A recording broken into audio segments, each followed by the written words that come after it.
And just like that, it is December, and welcome to the final Mini Prints Monthly Live of 2025. A little holiday music there to get you in the mood. And if you were paying attention, that was the holiday Mini Prints Mini Build Peanut Butter Lid Challenge entries from 2 years ago. That was the last time that we did the holiday mini lid challenge, which I will be talking about in a moment. But first, before I tell you about the fantastic show that we have tonight, there are two things that I always need to do, and that is welcome the people who are in, including Sean Pennywise Miser. Sean, I believe you were the first one in, so it looks to me like you get the cookie this evening. Floyd is here, Buffalo Bob. Who else do I see? BN Ironwood Railroad, Todd Armstrong. Let's see. John Garvin, welcome. Adam Cruz, I see you there. And people are just streaming in. All sorts of new faces too, I think. I see around the layout there. Hello, Ray. How are you? I think I'm going to be appearing on your show coming up soon, so that's exciting. And Bradley, welcome. Steve, welcome. There are always a lot of Steves and Daves and Mikes. So welcome to all the Daves and Steves and Mikes in the house. So tonight, after welcoming everyone, as you know, if you have been here before, it becomes very important that we pick the beer of the evening. And the beer of the evening, let me just get rid of this media window. We do not need that because we've done that. So tonight we're doing something a little bit different because it is a wonderful, wonderful, wonderful time of the year. Oh, and by the way, happy belated Thanksgiving to everyone. I hope everyone had in the States who's watching had a wonderful U.S. Thanksgiving, and that you are coming down from your turkey high. Wonderful time of the year for many reasons. One of which is as the weather gets a little bit colder, my thoughts tend to turn to porters and stouts, which does seem to be a seasonal winter beer thing. Here are 4 selections that I picked up in the LCBO. John, I guess I know what your vote is going to be for. I'm looking forward to trying all of these, but let's start off with Winter Beer, the one that John just mentioned. Winter Beer is a nitro latte stout. And here, let's just go full frame on this. Okay, so we've got a Winter Beard here.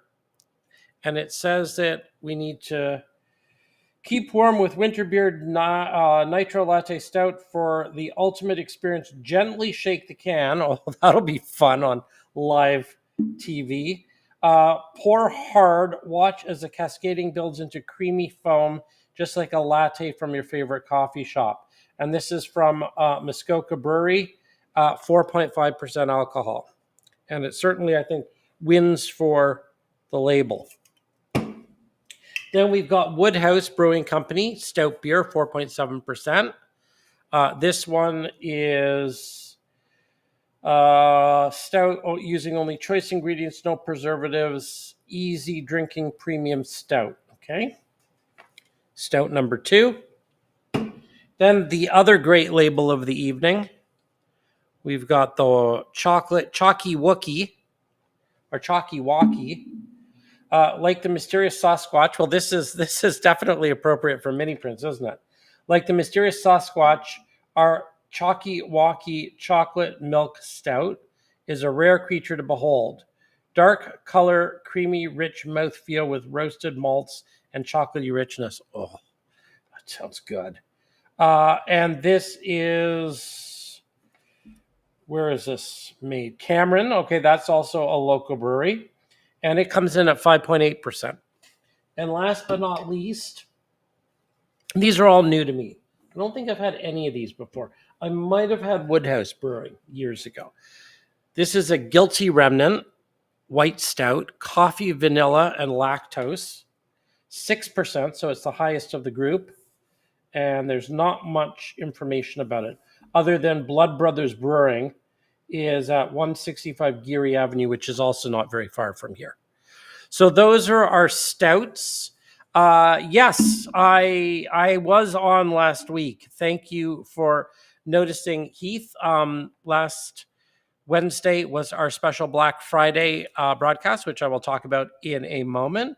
As soon as you vote for which delicious stout I'm going to drink. Yeah, it's interesting. Stouts and porters are kind of like a meal in a glass. I find all of these yummy. So Anthony's saying the Chalky Wookie. Buddy, welcome. You're saying +1 for the winter, for the Woodhouse. We've got lots of votes for the Winter Beard, the label, and the explosion. That'll be fun. Winter Beard. Yes, we did have a circus beer. The circus beer is no longer in the house. Let's see. Crack them all. Yeah, should I pour them all into one big vat? They will all, Tom, I promise you, they will all be delightfully enjoyed. Well, I think right now it's between Chalky Wookie and Winterbeard. Oops. So the labels have it. So let's just do a quick shootout between Winterbeard, and I want to get to today's show because we've got a lot of great stuff. Chalky Walkie or Winterbeard? Okay, let me do a quick 1, 2. You know what? I think Winterbeard has got it. So I will drink Chalky Walkie next time. Okay, so what do we need to do? For the ultimate, gently shake the can. Okay, the can is being gently shook. Stand back. Okay, now I got to pour hard. That's a hard pour. Oh, wow. Look at that. And I can already smell the chocolate and the coffee. Oh, this is going to be good. All right. I don't know about this pour hard thing, but while that sits there, let me get on with the show. I will let it do its thing. And yeah, that's beautiful label. Look at that. Oof. This is going to be a meal. All right. I'm going to pull up the presentation and pop my head in there. Let's see what the next slide is. So tonight, yes, we have a very special guest. Some of you who have been here before. Oh, I shouldn't read the comments while I'm trying to get through something. That's pretty funny. That's pretty funny. It's a foamer beer for a foamer. I love it. I love it. It's a foamer. I love it. Very clever, Sean. Very, very, very clever. So as some of you might know, this gentleman, Pedro Mendes, has been on the show before. He is a friend, a neighbor, perhaps a co-conspirator, and he is a brilliant photographer who does amazing things with minis, and he has a new series that he just finished, and I'm very excited to have him on the show. So he will be on in about 15 minutes. And before we get to the main attraction, I want to go through a few quick things. First, I owe you a drink, so let's do that.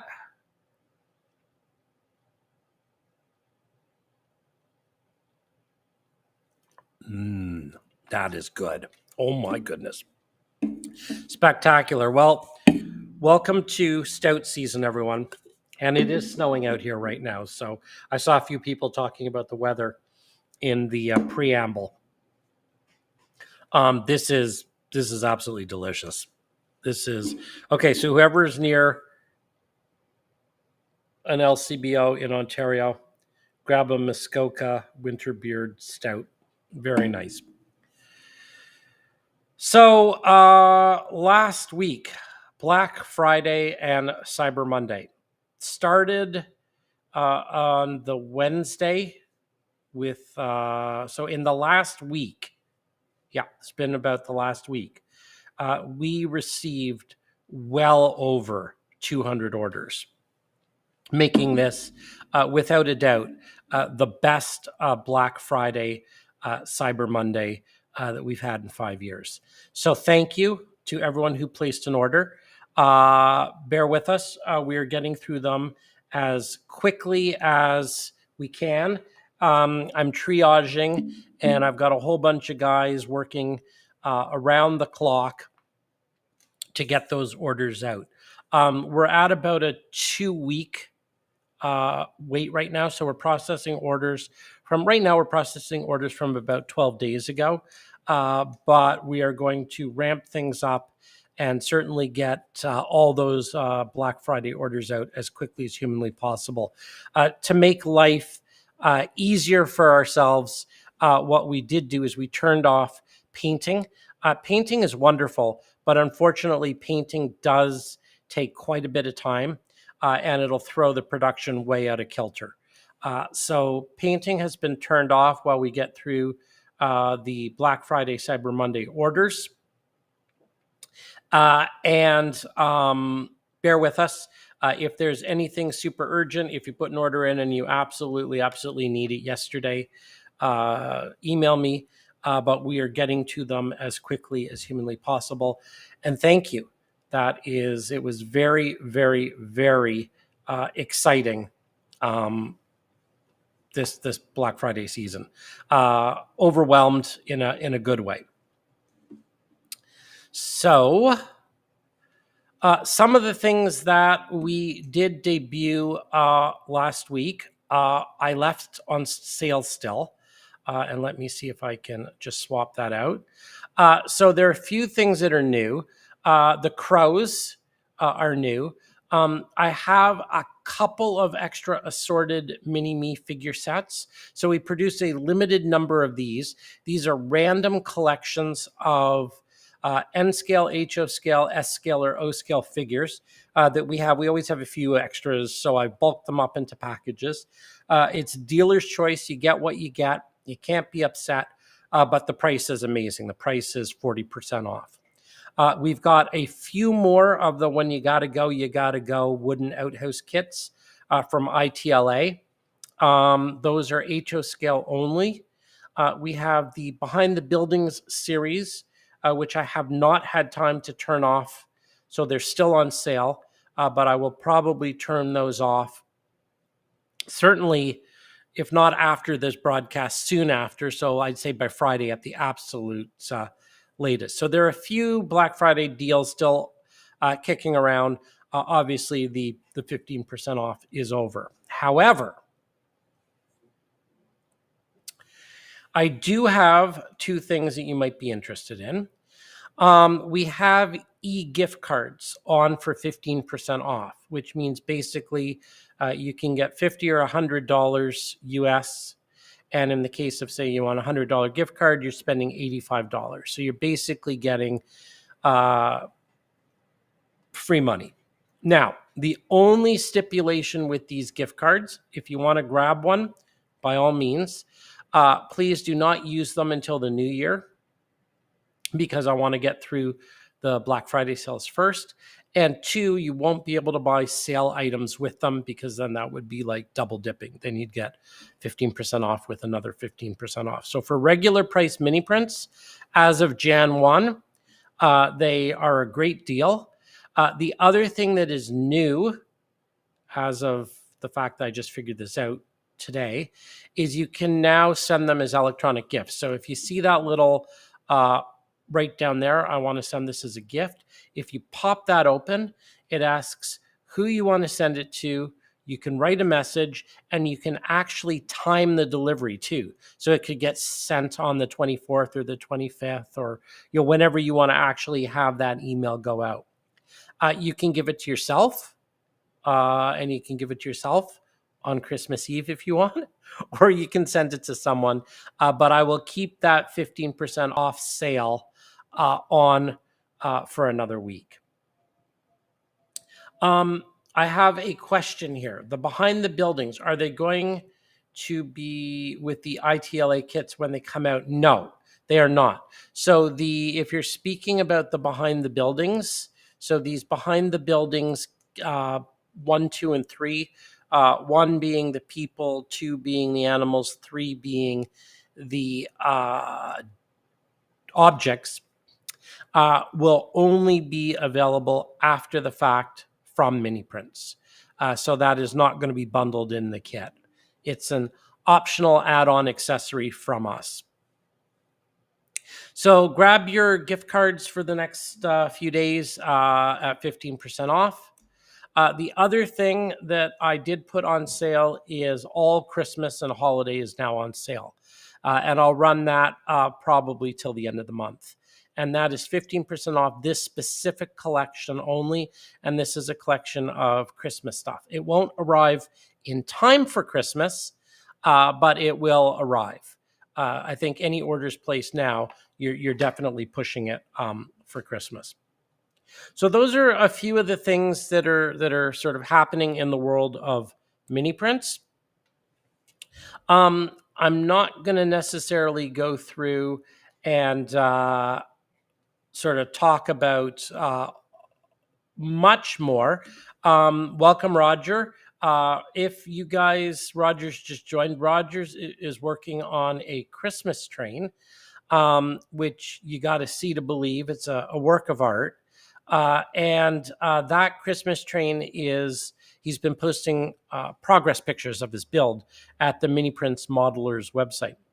Another thing that was sent to me, and I think I posted online, is this amazing animation that was done by Reinhold. And if I can get this to play, there you go. Reinhold got one of our HO scale Christmas tree and train sets, which are actually 2 individual pieces. And I've always just put the tree, on the base static. And he had the brilliant idea of animating it. And it's genius. Can't believe I never thought of that. It's a really clever thing to do. And Reinhold posted this on his YouTube page. And I think it's just absolutely beautifully done. And something that, is very engaging. Brilliant animation. Oh, man, I don't want to talk anymore. I just want to drink. There's a t-shirt. Mini prints, I just want to drink. This is really yummy. Sorry.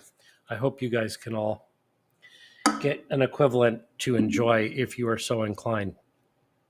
Yeah, well done, Reinhold, indeed. Absolutely spectacular. So I have one last thing that I want to talk about before I introduce our special guest. So we've talked about, what have we talked about? We've talked about Black Friday. We've talked about the gift cards. We've talked about the Christmas items on special. We've talked about the fact that it is snowing. Oh, yes, I know what I want to talk about. Before I get to this last thing, I got a wonderful gift in the mail, and there's quite a story behind this, but there is a wonderful Hi, Jennifer. Just in time. I'm about to talk about peanut butter. But before I do that, I just wanted to show everyone this is a beautiful little building, chock full of mini prints. You can see there's a little pooping pup there. And what else? All sorts of things. Some tires. This is Doc Mike's Tires. This was done by Mike Ricci, a Mini Prints customer.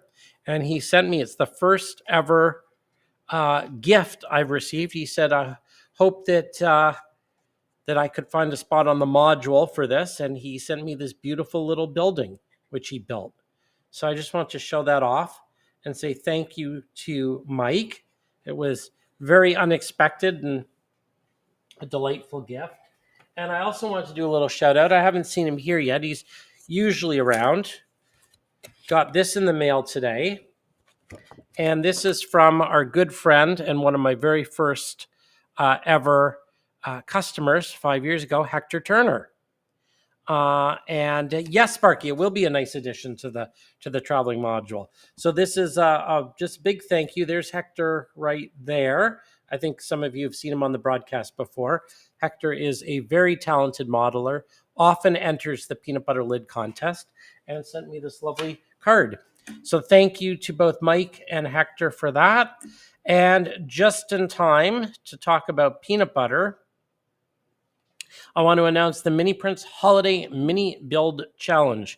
I teased this in the October broadcast, and I think now is a perfect time because some of us will have time over the holidays to work on it. So I made the deadline January 9th, which is, I believe, 2 days after the January broadcast, which I believe is on Wednesday, January 7th. So I will remind everybody a month from now, but you have just over a month to do a Mini Prints Holiday Mini Build Peanut Butter Lid Challenge. Send me 3 good photos, and I want them to be really, really in focus, clear, well lit. I'm going to get tough on the photos this time. I think everyone here probably knows all the rules, but I will do a Facebook post about this if you are unclear as to the rules. Basically, there are no rules other than it has to fit in a peanut butter lid, and you need to send me 3 good photos by January 9th, and have all the creative fun you want. Use as many mini prints or none. It's up to you. The theme is holiday, and that is a very loose theme. You can interpret that any way you would like. And Adam, I know a few people, Adam, have already started. And I know that a few people have asked for this. So fantastic. I will also just mention that if you need ideas or inspiration,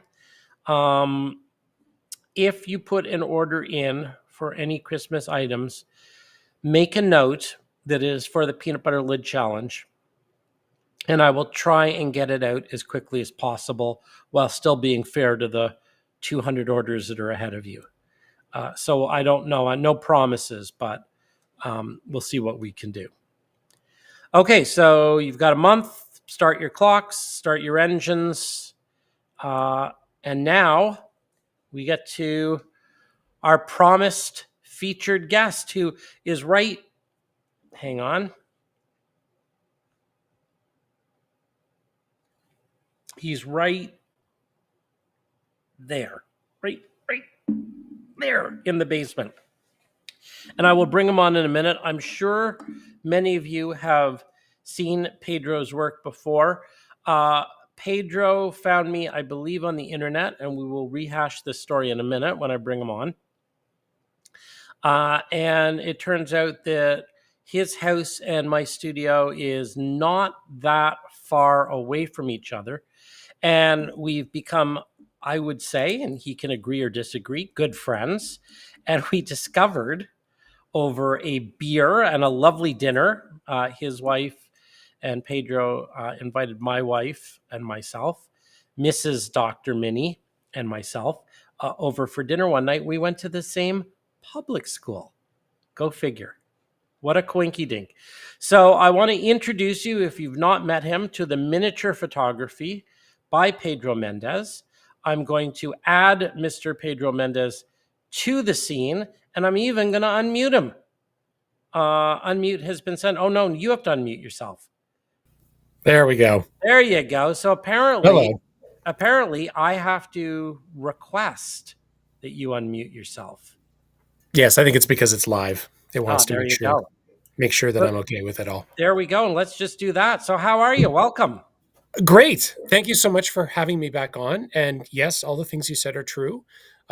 Especially that we bored our wives with reminiscing endlessly about our old public school. But what people have to understand is this public school is in a strange little part of Toronto and didn't run for very long and shut down like when we were kids.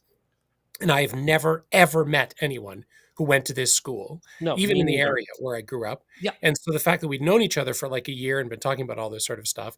And then finally I was like, you know what they call that? It's a coincidence. it is. Or a quinky dink. Yeah. Yeah. No, I know it's weird. It's another data point in the proof point that we are indeed living in a simulation. All right, here we go. That's the actual topic of tonight's call. That is simulation theory, Yeah. exactly. So you were on, and I was trying to remember when, and I didn't go back and look, but you were on once before, and we showed some of your spectacular miniature photographs. But for those who didn't see it or don't remember it or weren't paying attention, who are you? What do you do? And why are you here? Yes, my story in brief. So I have been building model kits, dioramas, layouts, miniatures for over 25 years. Very much focused originally on Japanese stuff, a lot of giant robots and some spaceships.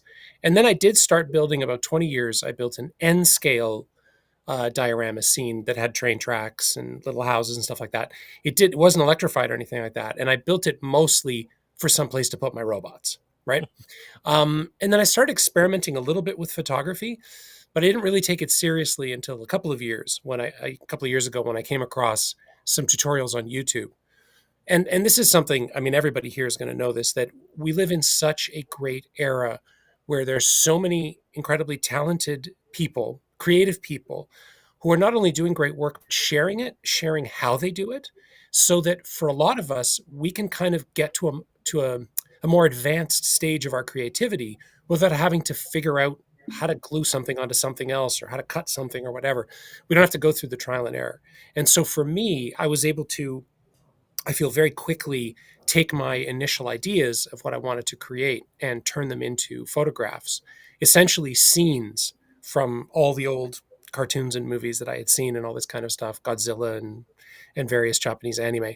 But then about a year ago that changed and I started thinking about sort of more surreal, wondrous, inspired by, I used to love the Twilight Zone, um, science fiction, all these kinds of things.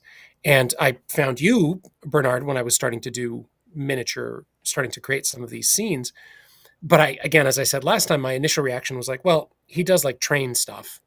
This probably isn't going to be that Yeah, relevant to those me. weird train guys. They're yeah.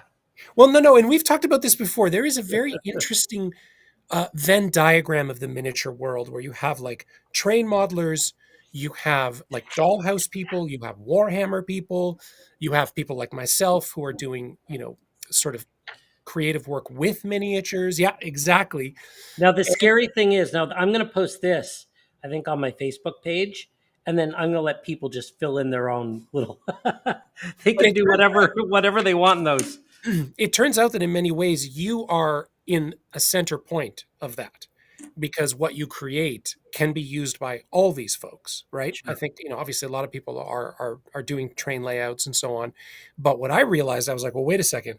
First of all, you can make stuff in different sizes because I work in different scales. Yep. And I realized how important it is when I'm taking my photos to just put a lot of stuff in them. Like there needs to be garbage bags and little brooms and all sorts of just stuff. It makes it much more realistic. Um, Absolutely. but then, another turning point was the shrinkening because you had done miniatures of me for my Yes. own photos. I like that idea of sort of almost like self-portraits. Yeah. You've been spun around on the turntable. Yeah. Anybody who's done that, they realize like it's 4 minutes of standing perfectly still. So you're not going to be too dynamic in your photos. The Yeah. first time I went to Bernard, I was like, I want to do a photo like, I'm being crushed by a giant monster. And he's like, you're not going to be able to hold your hand just like No, that. and there are a few people here, including Adam Cruz, who has done some crazy things while I spun him around. Adam basically balanced like he was riding a bicycle. I know. There, Adam and one other guy who was riding a skateboard hold the record for like the longest sustained, difficult, weird pose. But it is really, really, really. Yeah, I'm talking about you, Adam. Of course, you held the bike pose for that. Yeah. Um, it's really hard, and it limits to what you can capture because the scanner. If you're doing this, the scanner has to get this hand over here in focus, and then like a meter and a half away has to get this hand in focus. And when you're spinning, this is too far and this is too close, and your field of view is a nightmare. Yeah. Yeah, exactly. So what happened was in the summer, because I had been taking these photos for a couple of years now, and in the summer I started coming up with a series of photos. I was like, could I challenge myself to tell one story over 6, 7, 8, 9 photos? And as I started developing the photos, I realized that I couldn't focus them on the characters that I already had, the figures that I already had. I had an idea for this one character moving through this world, and it needed to be dramatic and it needs to be more dynamic. And then you told me about the shrinking, and I was like, this is perfect. Like now Yeah. I can myself set myself up, do a little photo shoot, act out the different positions and so on that I want, and so that's what we did, which helped to make this series a reality. And then at the last second, when I was about to shoot one of the final photos, you told me about your seethers, your Yeah.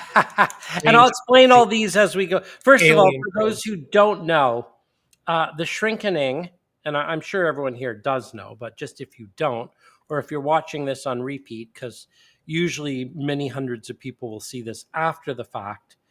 Um, the shrinking is the name I give the digital service that I do to take a photograph and turn it into a 3D print. And it's basically digital scanning without needing your body here. So I can take a picture, and Pedro sent me six Yeah, pictures, 6 poses. six poses, and we were able to turn those into what you're about to see. And there's a story behind that as well. Yes, So this is Sean wants to I like know. Sean's idea. I like Sean's Yeah. idea. And Yes, HO scale children living a simulation that meet their future selves in some. Yeah, that's that's right up my alley. Yeah, yes, exactly. And then the picture starts to fade yeah. as we go back to the Deeper future. in. All right. Uh, Is a miniature Career? world a part of Pedro's career, or is this all a hobby for him? So what? Oh, I wish. Yeah, Oh, I yeah. wish. Yeah. No, no, no. You I'm have a pretty interesting job. Yes, I've been a radio and audio podcasting producer for about 25 years. I worked at CBC for many years, produced a lot of documentaries with them, even until recently. But I also work in podcasting. So I work for a podcast company called Sequel. We make branded podcasts, really focused on storytelling and so on. So that's been my profession.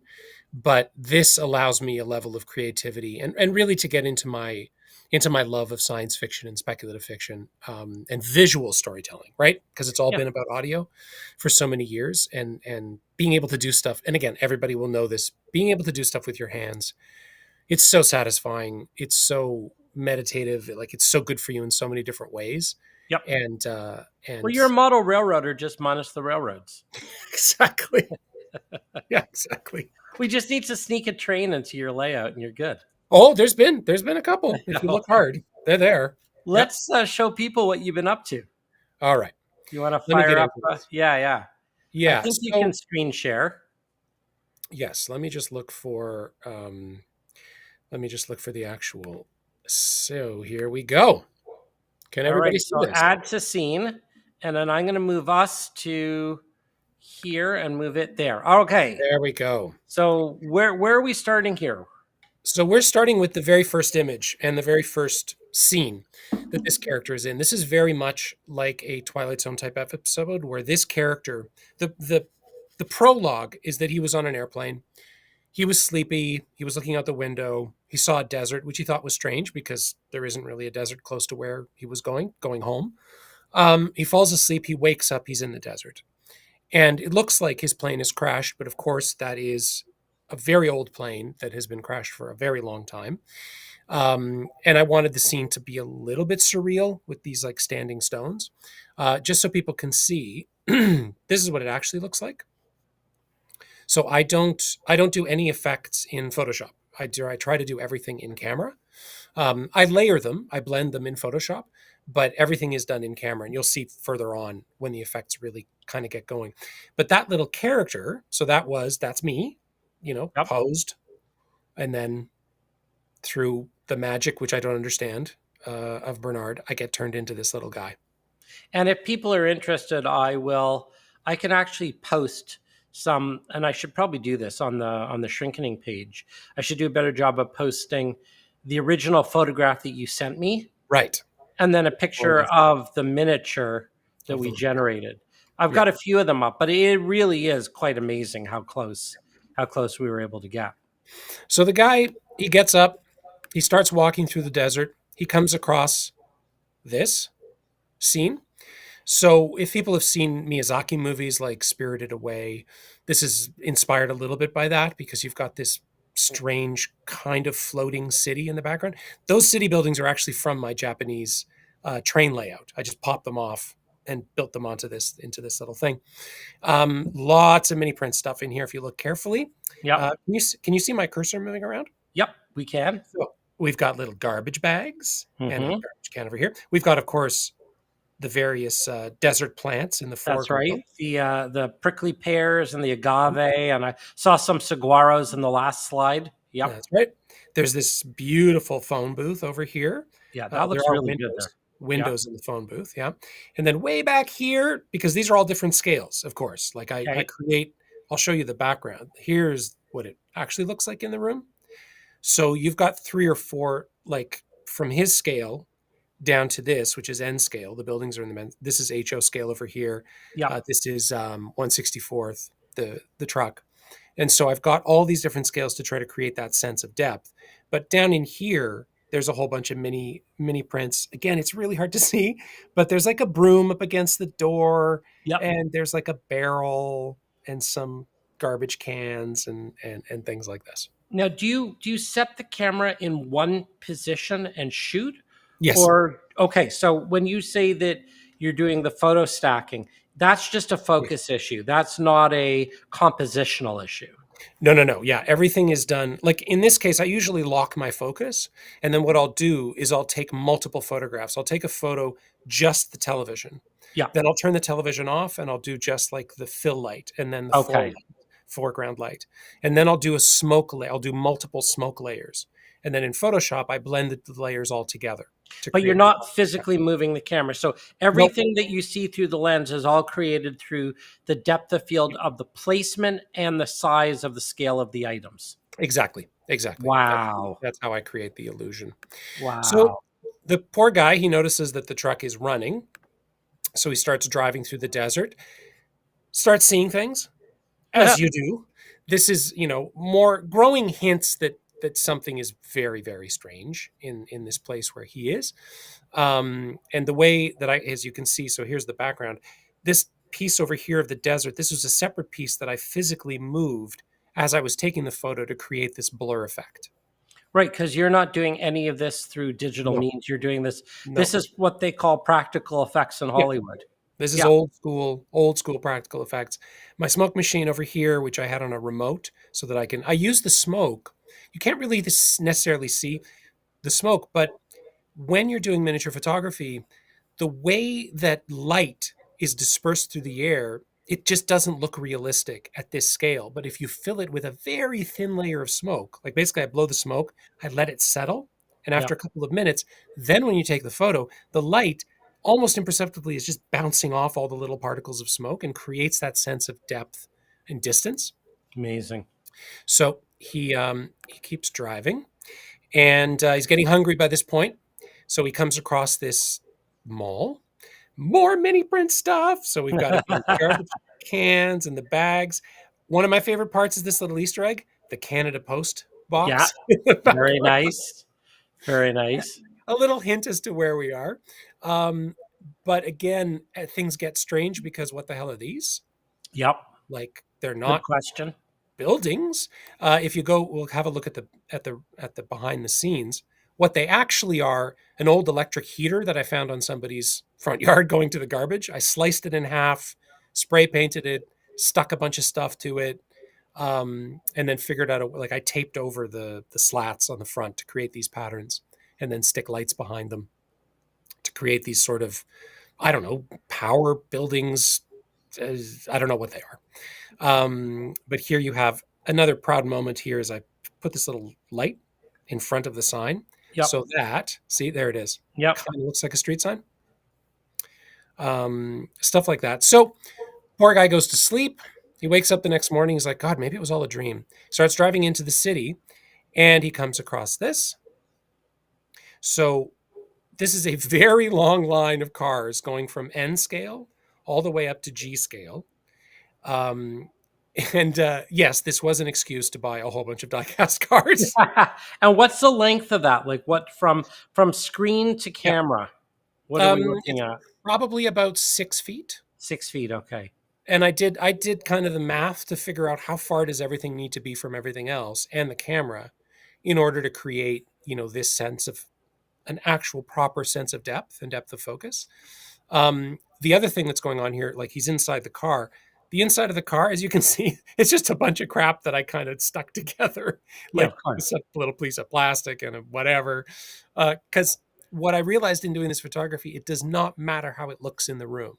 In No. fact, the jankier it looks in the room, probably the better it looks in the camera because it means you're focusing on the camera. Do you know what I mean? Yeah. This is a scratch build, by the way. This is like 7 or 8 different sci-fi kits that I Wow. combined into this weird tripod robot thing. And Um, how long would each of these setups take? um, it's probably about 2 or 3 days of setting them up, of trying out different angles. 2 or 3 days of doing that, another 2 or 3 days to actually take the photo because lighting. I realize what I do. I don't take photos. I don't build models. I shape light. Yeah. And so it's a lot of time to get the lighting right. And then a little bit of post production. So it's usually a full week to do a photo. And that's not every day, all day, right? That's like Sure. a couple hours here, a couple hours there. And then building everything. Because these cars, even though they are die cast, they've all been taken apart, weathered, painted. I do I make it look like there's been like the windshield has been washed, like with wipers and stuff. So they've all been processed, which takes its own time. And then Sure. building this robot thing. So he starts driving into the city, and at this point, it's important to understand that what's happening is he's kind of making the next scene happen unconsciously because he sees this robot. He's like, was there some kind of a war or invasion? So he comes into the city, and there it is, gigantic mechanical crab that's crashed. Another strange thing in the background. He finds a teddy bear. This was the next really fantastic shrinkening. And this guy is G scale. So I could put him in the foreground and still have, you know what I mean? Depth all Hmm. the way down to these buildings being N scale. This is HO scale, this cracked building over here. And this is me holding my son's, like my actual son's teddy bear. Here's, you can see what it looks like. And this is an example, I was talking earlier about how incredible it is that people share their knowledge and experience about this. This burned out car, I'd never done anything like it. This was like a lovely kit of a Jaguar, I think 135 scale. And I found a YouTube tutorial that taught me how to make it look, burnt out and crumpled and pieces missing. You can't see it here, but one of the seats is actually just wires, like all the upholstery goes away, right? Like Amazing. it's just so great to have people sharing this Yeah. stuff that allows you to get to that creative level. So anyway, he's feeling pretty worried at this point. He's going deeper and deeper into the city, and this is when stuff gets real because he's seen some sort of a crab Wait, creature. wait, wait. This is when it starts to get real. Well, this was the first living thing that he comes across, right? And Okay. it's crazy ass. No, this is just to give a bit of background. This was designed by a guy named Paul Braddock. He works at ILM, Industrial Light and Magic. Is that what they're Yep. called? Yep. The special effects folks. He creates monsters and all sorts of creatures for them, but then on his own, he just does his own stuff and then posts the 3D files. So you can download them, print them, which I did, and then I painted it. I painted it in such a way that my wife was like, "He looks delicious." We have a question. We have a question for you. Yes. I don't know if you can see the question from Ah, Keith. What do you want to be when you grow up? you know what? If I could have seen this, if I could have seen this when I was a kid, I would have said, "Hell's yeah!" Like you are doing exactly what I would have wanted to do.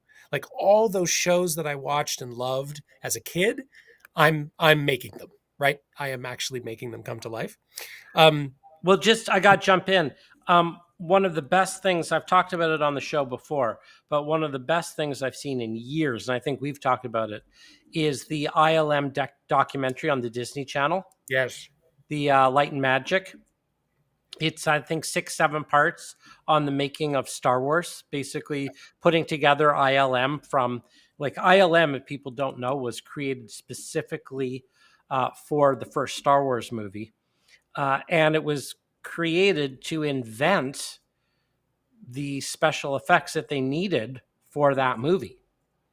And then of course it went on to do Jurassic Park and thousands of other special effects for movies.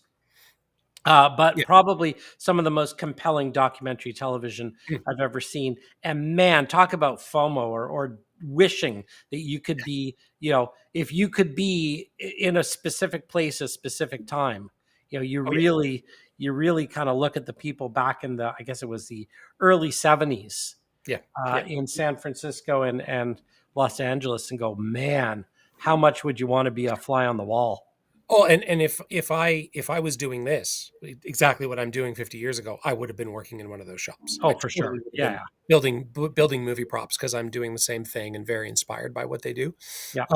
So here you see again a little bit of the background. Again, the way this photo is shot is first I do the television. Everything is turned off, all the lights. I do the television. I do a big blue fill light. I do the buildings individually, 1 photo, 2 photo, 3 photo, 4 photo. I do these side photos, side lights on Yeah. the alien. There's one here and there's one behind the house. And then I do a spotlight above this guy. I do them all separately, and then I bring them into Photoshop and just blend the layers. I don't do any special effects. I don't put in things that aren't there. But you can see the seethers. Yeah. There they are. And the Seethers, if you are a Mini Prints of the Month Club subscriber, or if you have purchased the It Came From Beyond model, those are the little 3D. I generated my own aliens. Here's one right here, actually. Yeah, I got my little guys right here too. Yeah. I created, actually, the story. I should tell people the story about the Seethers at some point. Yeah. Yeah, yeah, yeah. Here's my little Seether. So Fantastic. this, I actually should probably talk more about this, not now, but the origin story of how I invented my own alien is quite fascinating. Yes. And there was quite a process about sort of understanding what an alien life form would look like if it were to arise, Mm, and yeah. what characteristics it would have. And this basically came. This was a collaboration between me, Chat GPT, Midjourney, and a whole bunch of other sort of prompts that created a creature that, to my mind, never existed before, but could very plausibly exist. No, it was such perfect timing. The fact that you showed those to me just as I was basically conceiving of this image, and I'm like, Yeah. perfect. I can fill it out to add a little bit more sort of fear. So anyway, he flees from that scene. He finally makes it home, makes it to his house, but it's not quite his house. Like all that stuff is familiar. Like it kind of looks like his house, but mashed together in a weird way. And then there's this like, what the heck is this thing? This machine with pipes coming out of it going Pipes, into the house. very Powered Brazil. Have you ever back. seen it? Yeah, Ever seen the movie exactly. Brazil? Yeah. Exactly, Yeah. exactly. And there's weird plants. You can see what it looks like here. This was a house. There is a mini print. There it is. Yep. Little gas meter, Gas little mini meter. gas meter. And you made Um, that. That's scratch built, isn't it? this house, yes. So this house is what is that? That pink insulation foam, that hard pink insulation foam. Yeah. This was months of work because these are all carved out. All of these bricks are carved out. Now it's G scale, so it's much, much more forgiving. Sure. God help me if I was ever going to try to make this in a smaller scale. Yeah. G scale, I think, is as small as I would want to go. But yeah, and I built it. It's hollow in the back so that I can put lights and all sorts of things into it. Um, but it is modeled not necessarily just on my house, but houses in my neighborhood. I Sure. spent a few months creepily taking pictures of people's houses while I was walking my dog for inspiration for all the different, like, the windows that have been bricked up and moved and all the things that would be, I'm sure, against code, against city code, all the way Right. things are wired and stuff like this. So at this point, this character has just broken down. He's had a complete mental breakdown because he's like, what is going on? And at that point, as I say in the story, the truth is revealed as to where he actually is. Oh, now this is a new one. I haven't seen this one. Yeah. You just put this one together. So is this number 10 now or is this number 9? Nine. This is Number the 9. final image. This is the Final image. final image. Okay. And you can see the behind the scenes is very similar to the actual. I have a light bed underneath him Sure. and all my strange. But you can see now that the towers and the orbs are basically all that's left. Okay. I still haven't decided if they are the architects of this or if they are simply, sentinels or whatever it is that they are. But this is, in a sense, this is where he's actually been the whole time. Wow. What happens to him after that? Well, maybe we'll have to wait for part 2. Now, if people want to actually see this, because there's a story written here too, correct? Yes, yes, yes, yes. So I turned off my screen share. Yeah, yeah, no, that's so I'm going to add this back into the scene. So, There we go. for Yep. people who want to see this, if you go to Titan, Titan, myportfolio.com, and you can see the URL is right up there, titan.myportfolio.com. This series is called In Umbralis, correct? Yes, in Umbralis. In Umbrella. And what is the origin of the name there? Umbralis is, again, thanks to working with an AI chatbot thing. I was working on titles and coming up with new words that don't really exist. So it's based on umbra, being underneath, like an Yeah, umbrella, but shadowy, a world, a world that's light and shadow that's between science and superstition, sure. as Rod Serling used to say, that in between liminal space. So I Yeah. thought that title worked really well. We have a question from Patrick. The character. So yes, all of the 6 Pedros that you saw there in those 9 photos were actually created from the Shrinkening, which is the service that Miniprints has, where we basically take a photograph and we turn it into a 3D print. So Pedro started off with sending me 6. He had the idea for this, and he had 6 photographs, and he shot them. I don't know if I could show one. Maybe I'll get them up and running for next month. But he just basically shot a basic photograph. I guess he put a sheet up for a backdrop, or they were very well lit, very clean pictures of him, sort of in the poses he wanted. We were able to create the 3D printed figures out of them. And what's interesting too is that Pedro wanted them in a variety of different scales, so that you could create that Well, like just it's perspective. the forced perspective. Like, for Yeah. instance, these are the wonderful seethers that Oh you yeah. Here, talked let me go about. full screen on that. There you go. And I got them in 2 different scales so that when I place them like this, Yeah. the idea is that they're both the same size, but just this one's closer to you than this one. Do you know what I mean? To create that sense of Forced perspective. And it's interesting too, because occasionally I'll get an order. Let me just close this one. Occasionally I will get an order and it'll all be HO scale, and then there'll be one N scale item. And in a situation like that, what I'll usually do is email the person and say, look, everything that you ordered was HO scale, but you ordered this one thing in N scale. Was that a mistake? 9 times out of 10, they'll say, oh, yeah, I screwed up. Sorry. Thank you. But the one time out of 10, I'll get the no, that was intentional because I'm putting it up on a hill far away. So I Nice. want the truck, the N scale truck up on the hill to be smaller Exactly. than the HO details. So yeah, forced perspective is fascinating. That's it exactly. Yeah. I also noticed that Patrick asked if I went around measuring things on people's houses, and I was like, uh, I came very close on a Oh, couple of really? occasions because I was like, I really wanted to know how big that thing is. I just took lots of pictures. Yeah. I took lots of pictures and then walked away very quickly so that people wouldn't be like, "What are you doing?" Yeah. Patrick also asks. He has a photo of an old Woolworth store. He wants to make a model out of it. Um, there's a lot of people doing stuff like that, and it's really, I think it's a case of, obviously picking your scale, right? You figure out how big you want to make the thing and if you have one old photo, it'd be great if you had more. So you could get really good, clear inspiration about what you're doing. And then it's about picking materials.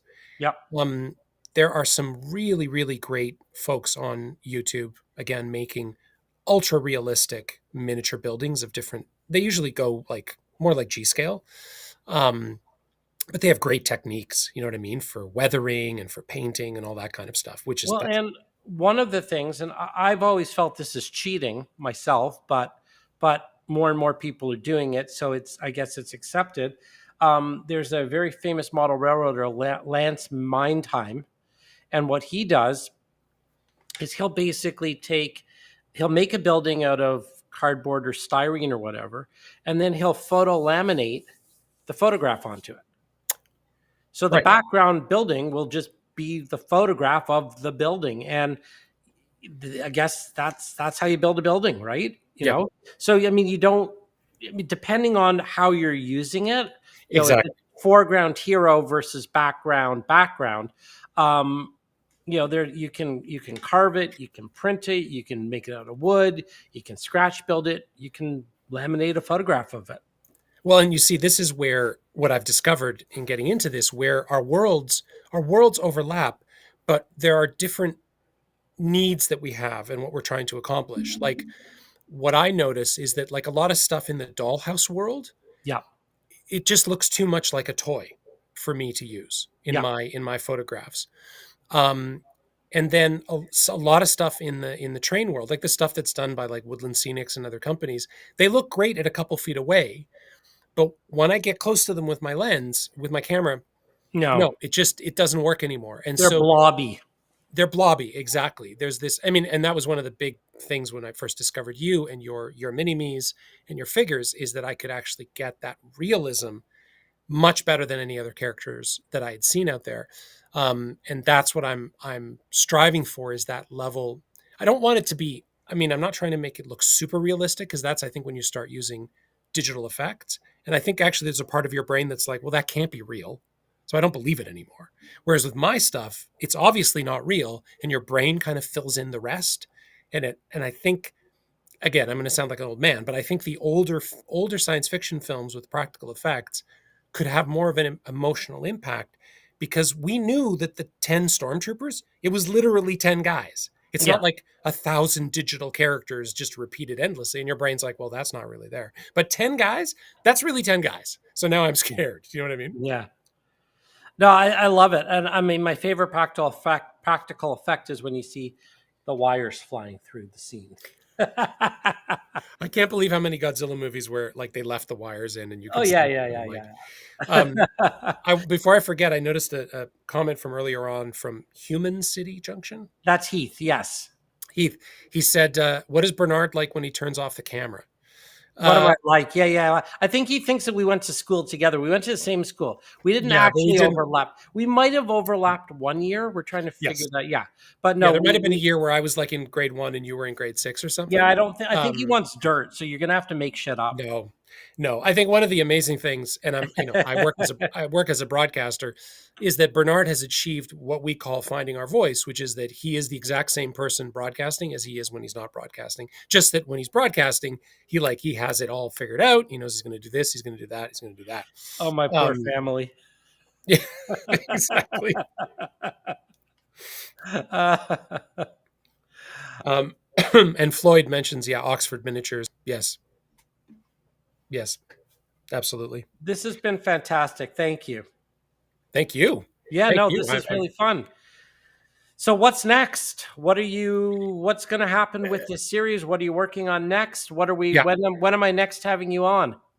So, my next idea, I felt that I learned a lot doing this series, but I feel like I actually was a little bit too much on the nose in terms of like creating storyboards for a story. The Okay. next one, I want it to be much more just like various scenes from this Okay. world. I want to do something on another planet. I want to do something with astronauts. I'm actually going to teach myself Blender so that I can Okay. actually start creating some of my own characters from scratch. But the idea is an alien planet where people are seeing things that aren't really there, and so they're going to see scenes of Earth life and Earth cities on this alien planet as they succumb to something that I'm kind of still figuring out. So it's going to again, it's going to have a story, but I'm going to try. I'm not going to do like a this happened, then this happened, then this happened. Sure. It's more just like scenes from life on this planet. Hey, Pedro, you got one of these? I do. Okay. I do. Well, guess what? All right. Have you ever Am I worked being on anything challenged? that small? Hells yeah, dude! I started in N scale. You're forgetting that I Three and a started in half N scale. inches. Three and a Yes. half inches. Yes. So we got a peanut butter lid challenge. I Hmm. know you got to take some of this stuff. I want to see whether it's this one or the next one. I know you got some traveling and some Yeah. work coming up, but Yeah. I want to see what you're going to come up with the peanut butter lid one of these days. Interesting. Okay. Can I fit Yeah. Godzilla? Can I fit Godzilla on it? That's You what I got can to fit figure. anything you want on there. Matter of fact, your photograph could just be a giant leg sticking out of Exactly. or a smashed up peanut butter lid. Thanks so much. Oh, It thank was it you. was a ton of fun, and what inspiration! I know you've given me so many ideas for my layout. Well, I am just so thankful that you are so creative and try so many different things, and even stuff where it was like, you know, should I do this? Is there a demand for this? I don't know. I'm just going to do it because I feel like doing it. I mean, that's Yeah, such a it's great fun. attitude, and I love that the community appreciates that and gets into it, and everybody is just feeding their creativity because That's what's all that's what we're about. doing. That's what we're doing. Yeah, like And all I'm doing, building scenes. So if build you scenes. That's it. if you want to see more creativity, if you want to see more Pedro's work, if you want to see what the community's up to, check out the Facebook Mini Prints page, which is facebook.com/miniprints3D. And that's where I will post. I think we might have gotten booted off Facebook for half of this broadcast. So I will repost the YouTube stream in Facebook because I think some of the Facebook people might have been knocked out. We're still live on YouTube happily. The Facebook group, the Mini Prince Modelers group, is specifically for people to post their work. So, Pedro, you need to put some of your pictures in Yes. the Mini Prince Modelers Facebook group. I have in the past. Oh Yep, yeah, yeah. I know. I There's a want group some of there. this new series. Yeah. Yeah. And this is the place where everyone can post their mini prints models. Don't post your train going around the Christmas tree or general pictures of your layout. Those, unfortunately, there are lots of groups for that. This is for what you're doing with the mini prints models. And finally, this broadcast as well as all the other Mini Prints monthly live broadcasts, are on our YouTube channel, which is youtube.com/miniprints. And there you will find somewhere the other broadcasts that I had Pedro on. So we'll have to go back and it probably within the last year, so we could probably Yeah. find it. But more importantly, or as importantly, there is if you go down in the playlist, there's a peanut butter lid playlist. So if you want to see examples of what other people did and get inspiration for your peanut butter lid challenge, you can see some of that on the Facebook group as well. It's after 8, so I usually like to keep this within an hour because I know other people have streams coming on at 8. So any final last words? Do you want to close it out, Pedro? Well, I would love people to just keep commenting. Come in. I'm on Instagram. I'm on YouTube. Pedro Mendes Miniature, as you see there, and I would love to hear what people have to say and how we can that Venn diagram of our communities, how we can get them a little bit closer, Yeah. because we all live in this tiny world. Yeah, and I think Adam, I think Heath is on at 9 o'clock. If I'm not wrong, I think I don't know who's on at 8, but I think Heath, if you're still there, I think you're usually on. I might be wrong, but at 9, I don't know who's on at 8, unless Heath has changed. And Patrick Hill Station, aka Charlie, I will call you Charlie. Thank you for the comments. Thank you everyone for the comments. Our next broadcast is January 7th. It'll be the new year. We'll do a year in review. If you got in late, you can watch the rest of this. I will post it on the YouTube channel. And thanks for joining, everyone. Have a great rest of the year. Have a super happy new year. And I will see you on the next broadcast in 2026. And keep warm and enjoy. Bye, everybody. Thanks, Pedro. Thank you. Have a great night. Thanks, everyone.